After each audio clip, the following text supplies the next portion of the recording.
This little speech had been carefully prepared, for Lucia felt that if she announced the full extent of their plan, Risholme would suffer a terrible blow. It must be broken to Risholme by degrees. Risholme must first be told that they were to be up in town for a week or two, pending the sale of the house. Subsequently, Risholme would hear that they were not going to sell the house. She looked round to see how this section of Risholme took it. A chorus of the emphatic "No" burst from Georgie, Mrs. Quantock, and Olga, who, of course, had fully discussed this disclosure already. Even Robert, very busy with the dinner, said "No" and went on gobbling. "So sweet of you all to say no," said Lucia, who knew perfectly well that the emphatic interjection meant only surprise, and the desire to hear more, not the denial that such a thing was possible. "But there it is. Peppino and I have talked it over. Non è vero, carissimo? And we feel that there is a sort of call to us to go to London. Dearest Aunt Mamie, you know, and all her beautiful furniture. She never would have a stick of it sold. And that seems to point to the fact that she expected Peppino and me not to wholly desert the dear old family home.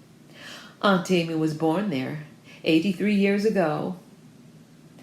"My dear, how it takes one back," said Georgie. "Doesn't it?" said Olga. Lucia had now, so to speak, developed her full horsepower. Peppino's presence stoked her. Robert was stoking himself, and might be disregarded while Olga and Georgie were hanging on her words. "But it isn't the past only that we are thinking of," she said, "but the present and the future. Of course our spiritual home is here, like Lord Haldane and Germany.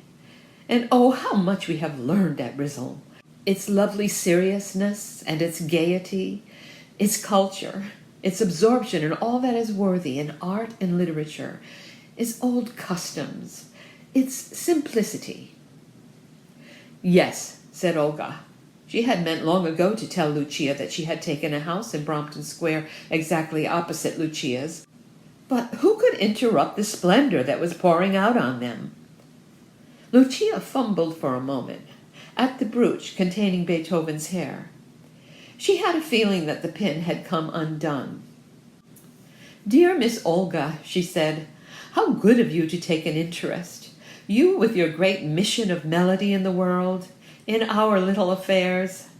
I am encouraged.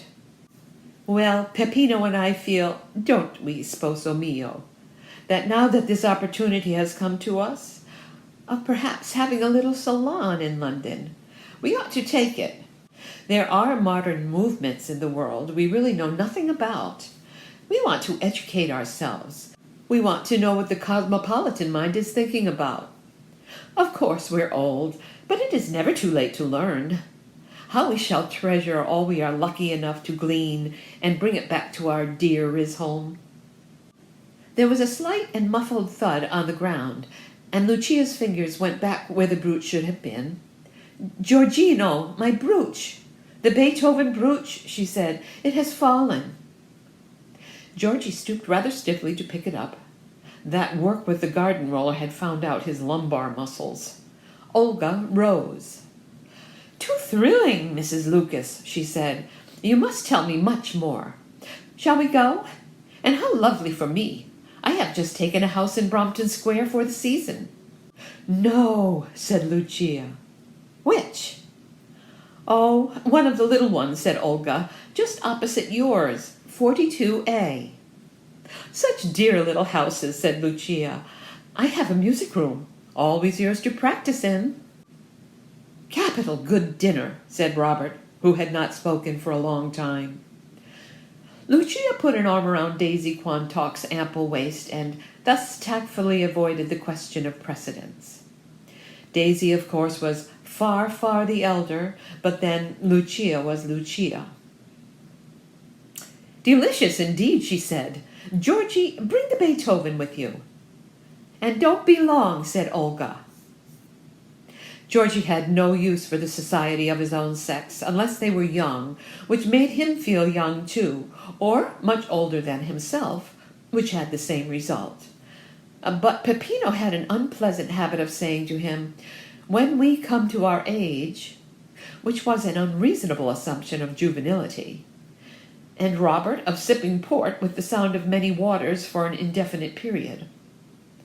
So, when Georgie had let Robert have 2 good glasses, he broke up this symposium and trundled them away into the drawing-room, only pausing to snatch up his embroidery tambour, on which he was working at what had been originally intended for a bedspread, but was getting so lovely that he now thought of putting it, when finished, on the top of his piano. He noticed that Lucia had brought a portfolio of music, and peeping inside, saw the morsel of Stravinsky.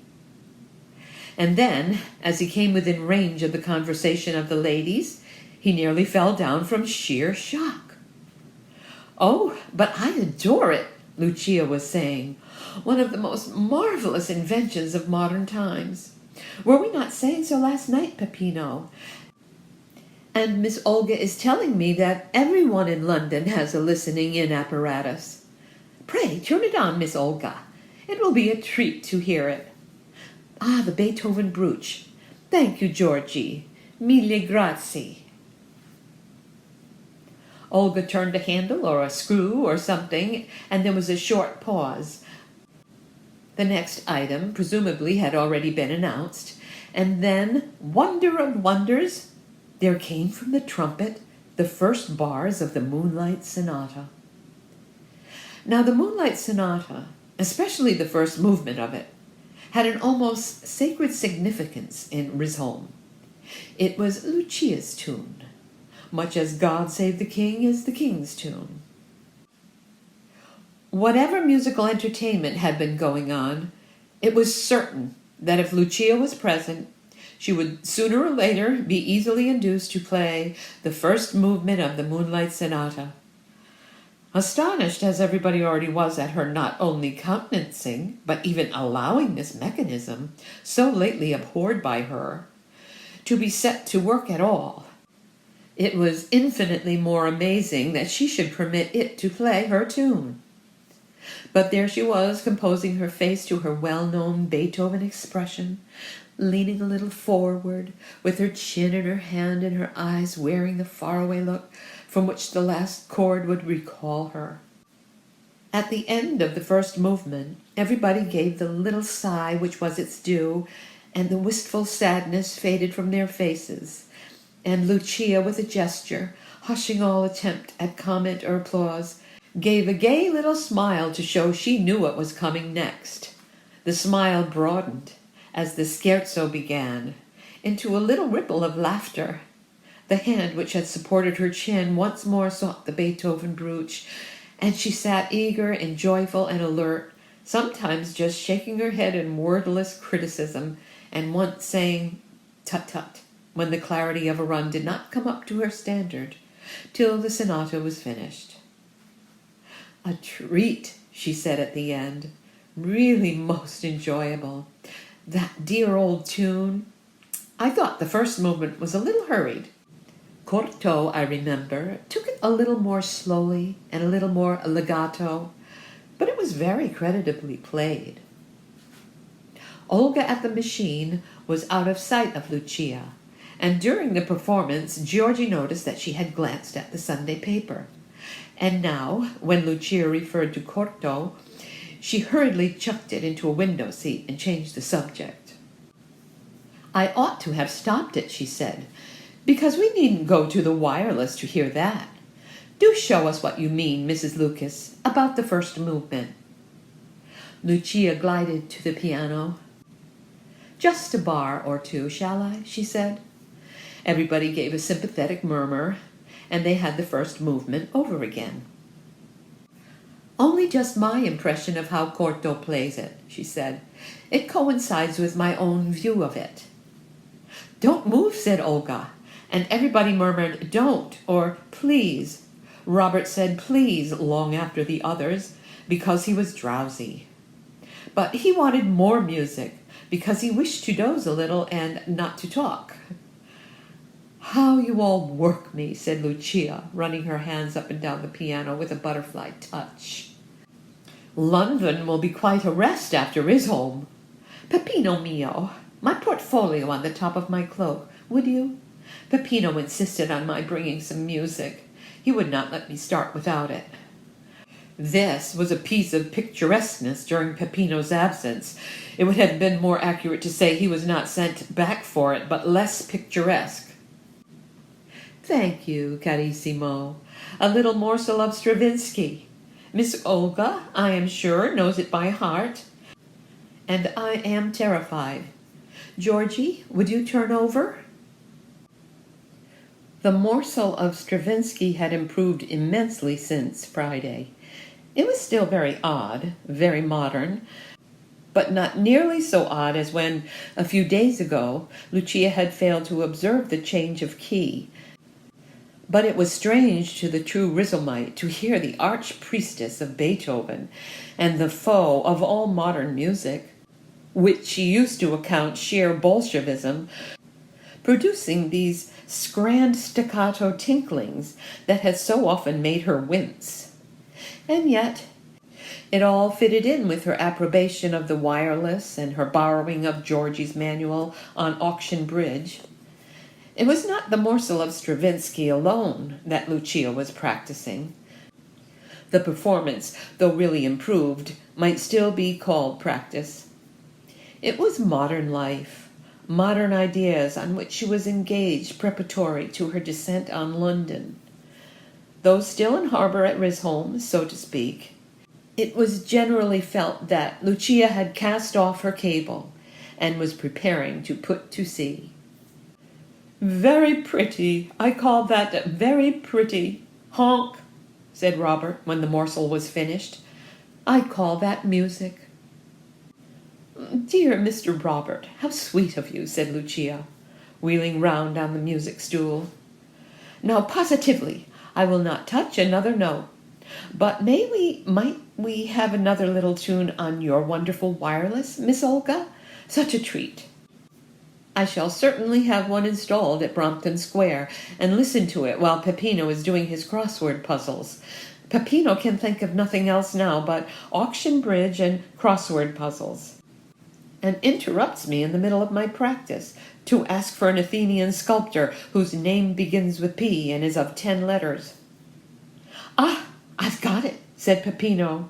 "Praxiteles." Lucia clapped her hands. "Bravo," she said. "We shall not sit up till morning again." There was a splendor in the ruthlessness with which Lucia bowled over, like 9 pins, every article of her own Risholme creed, which saw Bolshevism in all modern art, inanity in crossword puzzles and bridge, and aimless vacuity in London. Immediately after the fresh tune on the wireless began, and most unfortunately they came in for the funeral march of a marionette, a spasm of pain crossed Lucia's face, and Olga abruptly turned off this sad reminder of unavailing woe. "Go on, I like that tune," said the drowsy and thoughtless Robert, and a hurried buzz of conversation covered this melancholy coincidence. It was already late, and Lucia rose to go. "Delicious evening," she said, "and lovely to think that we shall so soon be neighbors in London as well. My music room always at your disposal. Are you coming, Georgie?" "Not this minute," said Georgie firmly. Lucia was not quite accustomed to this, for Georgie usually left any party when she left. She put her head in the air as she swept by him, but then relented again. "Dine tomorrow, then? We won't have any music after this feast tonight," said she, forgetting the feast had been almost completely of her own providing. "But perhaps a little game of cutthroat, you and Peppino and me." "Delightful," said Georgie. Olga hurried back after seeing off her other guests. "Oh, Georgie, what richness," she said. "By the way, of course it was Cortot who was playing the moonlight faster than Cortot plays it." Georgie put down his tambour. "I thought it probably would be," he said. "That's the kind of thing that happens to Lucia. And now we know where we are. She's going to make a circle in London and be its center. Too thrilling. It's all as clear as it can be. All we don't know about yet is the pearls." "I doubt the pearls," said Olga. "No, I think there are pearls," said Georgie, after a moment's intense concentration. "Otherwise she wouldn't have told me they appeared in the Sargent portrait of the aunt." Olga suddenly gave a wild hoot of laughter. "Oh, why does one ever spend a single hour away from Risholme?" she said. "I wish you wouldn't," said Georgie. "But you go off tomorrow?" "Yes, to Paris. My excuse is to meet my Georgie." "Here he is," said Georgie. "Yes, bless him. But the one who happens to be my husband." "Georgie, I think I'm going to change my name and become what I really am, Mrs. George Shuttleworth. Why should singers and actresses call themselves Madame Macaroni or Signora Semolina? Yes, that's my excuse, as I said when you interrupted me, and my reason is gowns. I'm going to have lots of new gowns." "Oh, tell me about them," said Georgie. He loved hearing about dress. "I don't know about them yet. I'm going to Paris to find out. Georgie, you'll have to come and stay with me when I'm settled in London, and when I go to practice in Lucia's music room, you shall play my accompaniments." "And shall I be shingled?" Georgie's face was suddenly immersed in concentration. "I wouldn't mind betting," he began. Olga again shouted with laughter. "If you'll give me 3-1 that I don't know what you were going to say, I'll take it," she said. "But you can't know," said Georgie. "Yes, I do. You wouldn't mind betting that Lucia will be shingled." "Well, you are quick," said Georgie admiringly. It was known, of course, next morning that Lucia and Peppino were intending to spend a few weeks in London before selling the house, and who knew what that was going to mean? Already it was time to begin rehearsing for the next May Day revels, and Foljambe, that paragon of all parlor maids, had been overhauling Georgie's jerkin and hose and dainty little hunting boots with turned-down flaps in order to be ready. But when Georgie, dining at the Hurst next evening, said something about May Day revels, Lucia, of course, would be queen again. As they played cutthroat with the manual on auction bridge, handy for the settlement of such small disputes as might arise over the value of the different suits, she only said, "Those dear old customs, so quaint. And 50 to me above Peppino, or is it 100? I will turn it up while you deal, Georgie." This complete apathy of Lucia to May Day revels indicated one of two things: that either mourning would prevent her being queen, or absence. In consequence of which, Georgie had his jerkin folded up again and put away, for he was determined that nobody except Lucia should drive him out to partake in such a day of purgatory as had been his last year. Still, there was nothing conclusive about that. It might be mourning. But evidence accumulated that Lucia meant to make a pretty solid stay in London, for she certainly had some cards printed at Ye Sign of Ye Daffodil on the village green, where Peppino's poems were on sale, with the inscription, "Mr. and Mrs. Philip Lucas request the pleasure of the company of, at, on, 25 Brompton Square, RSVP.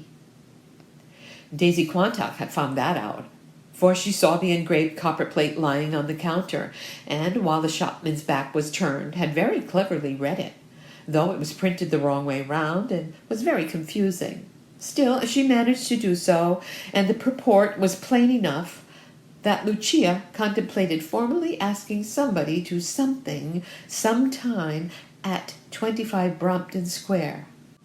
And would she demanded Daisy with bitter irony, have had cards printed like that? If they were only meaning to go up for a week or two? And if that was not enough, Georgie saw a postcard on Lucia's writing table with "From Mrs. Philip Lucas, 25 Brompton Square, Southwest 3, plainly printed on the top. It was getting very clear then, and during this week Risholm naturally thought of nothing else, that Lucia designed a longer residence in the garish metropolis than she had admitted. Since she chose to give no information on the subject, mere pride and scorn of vulgar curiosity forbade anyone to ask her, though of course it was quite proper, indeed a matter of duty, to probe the matter to the bottom by every other means in your power. And as these bits of evidence pieced themselves together, Risholm began to take a very gloomy view of Lucia's real nature. On the whole, it was felt that Mrs. Boucher, when she paused in her bath chair as it was being wheeled round the green, nodding her head very emphatically and bawling into Mrs. Antrobus's ear trumpet, reflected public opinion. "She's deserting Risholm and all her friends," said Mrs. Boucher, "and that's what she's doing. She means to cut a dash in London, and lead London by the nose. There'll be fashionable parties, you'll see. There'll be paragraphs, and then when the season's over she'll come back and swagger about them. For my part, I shall take no interest in them. Perhaps she'll bring down some of her smart friends for a Saturday till Monday. There'll be dukes and duchesses at the Hurst. That's what she's meaning to do, I tell you, and I don't care who hears it." That was lucky, as anyone within the radius of a quarter of a mile could have heard it. "Well, never mind, my dear," said Colonel Boucher, who was pushing his wife's chair. "Mind? I should hope not, Jacob," said Mrs. Boucher. "And now let us go home, or we'll be late for lunch. And that would never do, for I expect the Prince of Wales and the Lord Chancellor, and we'll play bridge and crossword puzzles all afternoon." Such fury and withering sarcasm, though possibly excessive, had, it was felt, a certain justification. For had not Lucia for years given little indulgent smiles when anyone referred to the cheap delights and restless apish chatterings of London? She had always come back from her visits to that truly provincial place which thought itself a centre, wearied with its false and foolish activity, its veneer of culture, its pseudo-Athenian rage for anything new. They were always busy enough at Risholm, but busy over worthy objects, over Beethoven and Shakespeare, over high thinking, over study of the true masterpieces. And now, the moment that Aunt Amy's death gave her and Peppino the means to live in the fiddling little ant-hill by the Thames, that were turning their backs on all that hitherto had made existence so splendid and serious a reality, and were positively training for frivolity by exercises in Stravinsky, auction bridge, and crossword puzzles. Only the day before the fatal influx of fortune had come to them, Lucia, dropping in on Colonel and Mrs. Boucher about tea-time, had found them very cosily puzzling out a children's crossword in the evening paper, having given up the adult conundrum as too difficult, had pretended that even this was far beyond her poor wits, and had gone home the moment she had swallowed her tea, in order to finish a canto of Dante's Purgatorio. And it was no use Lucia's saying that they intended only to spend a week or two in Brompton Square before the house was sold. Daisy's quickness and cleverness about the copper plate at Ye Sign of Ye Daffodil had made short work of that. Lucia was evidently the prey of a guilty conscience, too. She meant, so Mrs. Boucher was firmly convinced, to steal away, leaving the impression she was soon coming back. Vigorous reflections like these came in fits and spurts from Mrs. Boucher as her husband wheeled her home for lunch.